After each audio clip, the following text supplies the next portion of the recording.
hate to tell you, but your arm, it would never be the same again. Your hand, it would never be the same again. Son, you can never play the game of football again. It says, son, here are your surgery options. We could take a muscle out of the back of your left leg, plug it into your right arm, but there's a possibility that you'll be left with a weak left leg and a weak right arm the rest of your life. Or we could take a nerve out of your left arm, reroute it up to your chest, down into your right arm, but there's a possibility that you'll be left with 2 weak arms the rest of your life. Or we could take a nerve out of your left rib, reroute it up to your chest, down into your right arm, but there's a possibility that you'll be left with a breathing problem and a weak right arm the rest of your life. By the way, tell us what you want to do in the morning. And the next morning, I walked into the doctor's office. They said, son, what option did you choose? I said, no disrespect to you, doc. I'm not choosing an option. My situation is out of your hands. I said, no disrespect to you, doc. Cut me where you got to cut me. I said, I know I will come out of this situation okay. As I stand right here on this stage before you today, they cut me 6 times down my left thigh. They cut me 2 times across my right rib. They cut me 2 times across my right pec. They cut me 1 time across the left side of my neck, 1 time across the right side of my neck. They cut me from the bottom of my armpit all the way down to the bottom of my hand. And after they got through cutting on me, they said, son, you're gonna be in this hospital for the next 40 days. I walked out of the hospital on the 3rd day. They said, you broke a record. How did you do it? And I said, first and foremost, the thing I want y'all to understand, I will never let a circumstance or a situation define my life.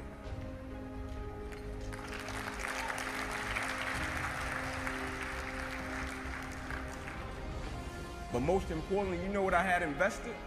I had sweat equity. I had been working my whole life. And what I didn't understand, by being determined to chase something, by being committed to it, and what commitment is staying true to what you said you were going to do long after the mood that you have set it in has left. You see, people think commitment is saying, yes, I'll do it on the days when it feels good. But I have been committed to everything that I ever started in my life, and I never stopped and I never quit it. And so by being committed to everything that I started, I finished it. It built a certain type of spirit. It built a certain type of mentality. It built a certain type of individual. And so now I couldn't quit even if I wanted to. I couldn't lay in the bed even if I wanted to. I couldn't stop even if I wanted to. I had too much sweat equity in my life and everything that I was doing. I understood the process is more important than the product. It wasn't about the outcome for me. Whether I made it to the NFL or not, that was inconsequential in God's plan for my life. But I was going to fall in love with that process, because I understood by falling in love with that process, it was going to turn me into a machine. A lot of people need a little extra money to get motivated. A lot of people need, whatever the case may be, a little bonus to get motivated. I don't need anything but breath in my body and life. And every day I wake up, I understand I got 2 children depending on me. I understand I got a wife depending on me. I understand I got a world that needs me. The reason I go at life with the passion and the zeal that I go at it with is because I understand every day of my life is somebody in the world that is dependent on me. It may not be you, and if it's just about you, you're in trouble, because I'm telling you, you're gonna hit something in life that's a lot tougher than you, and it's gonna test your will and it's gonna test your heart. And if it's just about you and if it's just about the product, it will crush you. Every day I get up, I understand it's somebody in the free world that's looking at me to see if I'm gonna keep going, and so I can't quit. And so I went back to school the next week after they had just saved my life. I was back in class. I had to learn how to write all over again. Had to learn how to walk all over again. Had to learn how to tie my shoe all over again. Had to learn how to bathe all over again. Had to learn how to live life all over again. Never one time did I say, let me go home, I need a break. The most important thing is that you have a vision, that you have a goal. Because without that vision and without that goal, again, you're drifting around and you're never gonna end up anywhere. People don't become successful just by accident. Maybe the guy that found gold in California and started the gold rush, but don't count on that. That's a one in a lifetime kind of a situation.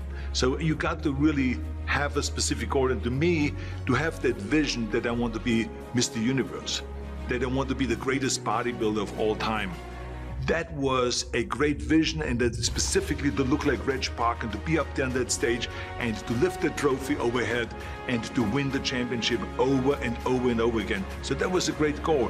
You have to have a goal. Now, it doesn't have to be that specific goal, but it has to have some goal. This is why I always recommend to people, sit down, take your time, and start thinking about, why do you want to work out? What is your goal? And that can be as crazy as it is. It could be, I want to impress girls. If that's your goal, so be it, but it motivates you. It could be that you're emulating a certain, bodybuilder or a certain football player, a certain boxer, whatever it is.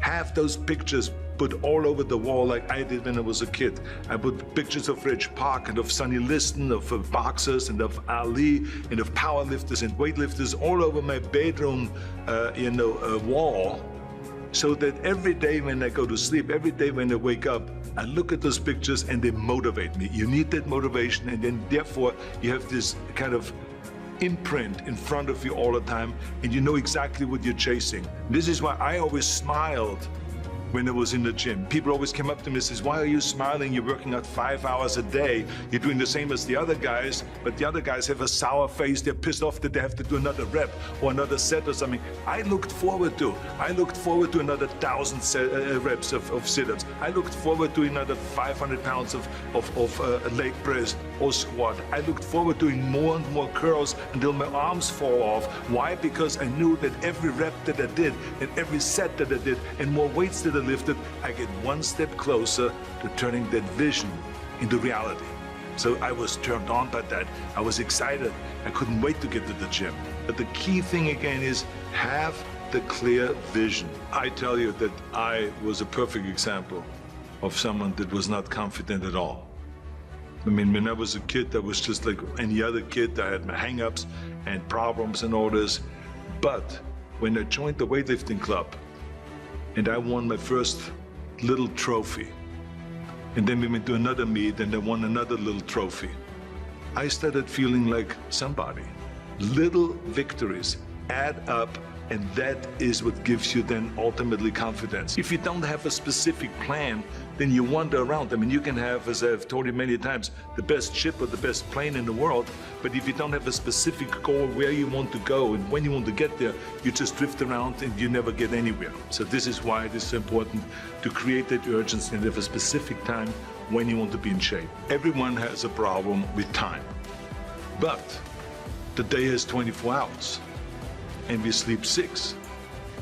Now, I know there's some out there that say, whoa, I need 8. Well, I say just sleep a little faster. Because the bottom line is we have 6 hours of sleep, 24 hours are available, so you have 18 hours now available to your work, your family, your hobbies, and also to learn something new or to do something new, which could easily be that you want to learn a new language, or that you want to read as a New Year's resolution, I have to read a book every week, or you say, I'm gonna go and reshape my body. So you're gonna go and take this hour out of your schedule and say, I'm gonna train an hour every day. So this is, for most people, a huge challenge, but it is totally doable, I can tell them, because the kind of things that I did when I came to this country, I mean, I went to school, I was working in construction, I was working out my 5 hours a day. I was taking acting classes from 8 o'clock at night to 12 midnight. I was doing all of those things. I wanted to make sure that out of the 24 hours of the day, that I don't waste one single hour. Those hours were too precious. And so there I just want to tell people, don't give me this thing, I have a difficult time with the time and I don't have time for this and I don't have that. You have time, you make the time. I hated that job. And I clung to that job. 10 years in a place without heat, 6 years at a job I felt stuck in. Maybe I was afraid of change. Are you? When I was 29, I told myself, the next acting job I get, no matter what it pays, I will, from now on, for better or worse, be a working actor. And now I didn't have either the internet or a cell phone or a job. But something good happened. I got a low-paying theater job in a play called Imperfect Love, which led to a film called 13 Moons with the same writer, which led to other roles, which led to other roles. And I've worked as an actor ever since. I didn't know that would happen. At 29, walking away from data processing, I was terrified. But this made me very hungry, literally. I couldn't be lazy. Now, I tell this story because the world might say you are not allowed to yet. Please, don't even bother asking. Don't bother telling the world you are ready. Show it. Do it. Trust me. A rhythm sets in. Just try not to wait until, like me, you're 29 before you find it. And if you are, that's fine too. Some of us never find it. But you will. I promise you. Raise the rest of your life to meet you. Don't search for defining moments because they will never come.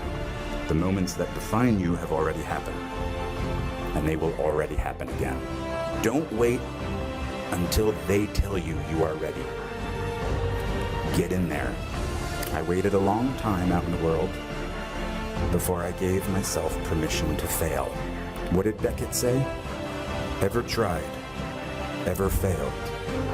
No matter. Try again. Fail again. Fail better. The world is yours. Treat everyone kindly and light up the night.